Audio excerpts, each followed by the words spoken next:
Hello, and welcome to Mechanical Grip, your source of automotive knowledge and entertainment. Today, we're here to talk about the 80s, the era of neon, Walkmans, and the return of power to America. After suffering through the 1970s, the idea of American muscle cars made the first steps towards a return in the 80s. These cars looked better and had more power, but that was not the end. They were also better built, felt more modern, and had more technology. This unique moment in time gave us razor-sharp lines and turbo engines, and more than a few iconic cars that Generation X lusts after even today. So let's have a look at the 8 best 1980s American muscle and performance cars. First up, the Ford Mustang SVO. The third-generation Ford Mustang arrived in 1979 as a sleeker, lighter, and more aerodynamic car. The Fox body Mustang was sleeker, more modern, and aerodynamic. To give the Mustang some edge, Ford's Special Vehicle Operations Department introduced the Mustang SVO in 1984. It featured a 2.3-liter turbocharged four-cylinder with 175 horsepower. Though that doesn't sound like much, it was quite the power output for a small engine, and as a light car, the SVO was pretty hot back in the days.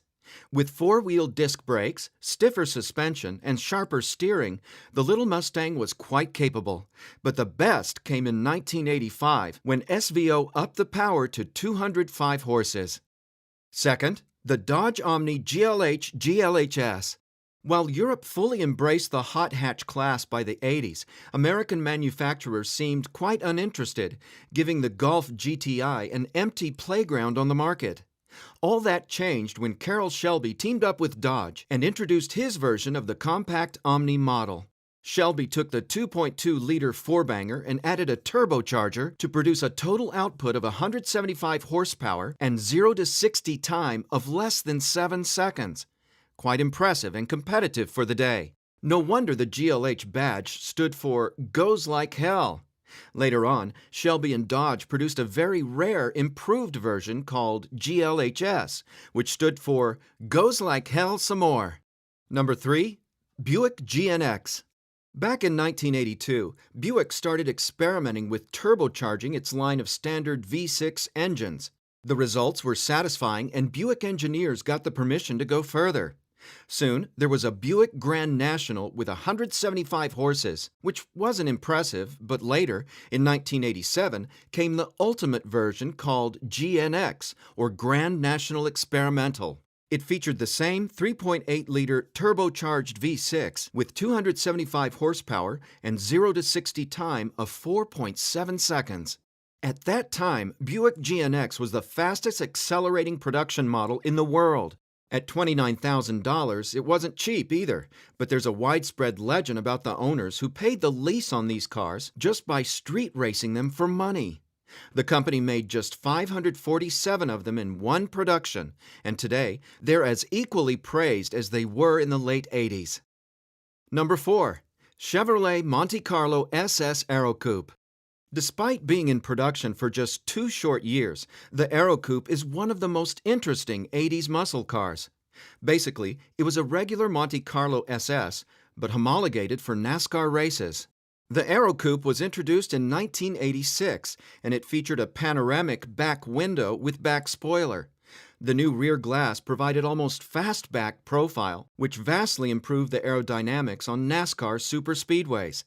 However, the Aerocoupe was mechanically identical to the regular SS, meaning the power was provided by a 180 HP 305 V8 engine. The production for the 1986 model year was just 200 examples, which was enough to homologate the car. However, to please the market, Chevrolet produced an additional 5,852 cars in 1987. Number 5. Chevrolet Camaro IROC Z. The third-generation Camaro was a well-received and popular car, but buyers wanted more performance and power after a while. Chevrolet delivered just that in the form of the legendary IROC Z. Under the hood was a 350 V8 with 225 horsepower in the early years and 245 horsepower in later versions. The buyers could opt for manual or automatic, and the suspension was tuned as well as steering. Chevrolet even offered a cool-looking convertible, the first Camaro ragtop in 18 years. The IROC Z proved to be a very popular and influential muscle car that finally brought some real performance to match the cool looks. Number 6. Oldsmobile 442. The most famous name from Oldsmobile's performance portfolio was revived for the 1985 model year and was based on the rear-wheel drive Cutlass platform.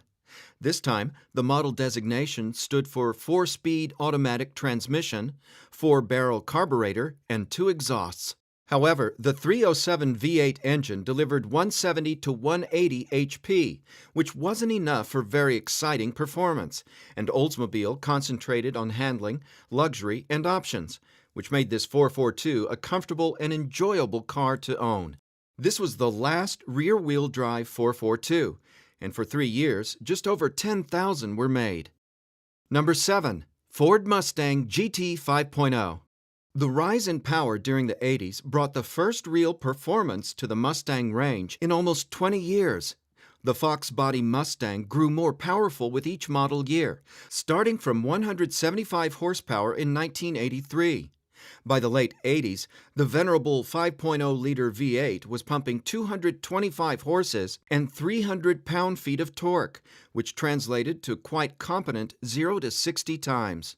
The Mustang was once again an affordable performance car with cool styling, lots of options, and enough power to spin the rear wheels in any gear. This car marked a return to the roots with a strong V8 engine and exciting performance. The late 80s Fox body was very popular, so they're plentiful today, and the aftermarket for those cars is enormous, so you can easily modify your Fox body GT to make it even faster. Number 8. The Pontiac Trans Am GTA. Trans Am was the best version of the third-generation Pontiac's F-body. It was introduced in 1987 and was the top-of-the-range Firebird. The package was available until the 1992 model year and was produced in relatively limited numbers. The secret weapons of the GTA were its engine and WS6 handling package. The engine was the 350 V8 with 210 horsepower, or up to 245 horses in later versions. The rumor was that the engine was the same as in the Corvette, since it used the same TPI fuel injection system and displacement. Sadly, that wasn't true. Corvette used aluminum heads, while Pontiac used iron cast ones. However, the power and performance were still pretty similar. We hope you enjoyed our choice of the best Radwood-approved muscle cars from the neon years. For more Gearhead videos in the future, please like, share, and subscribe to our channel.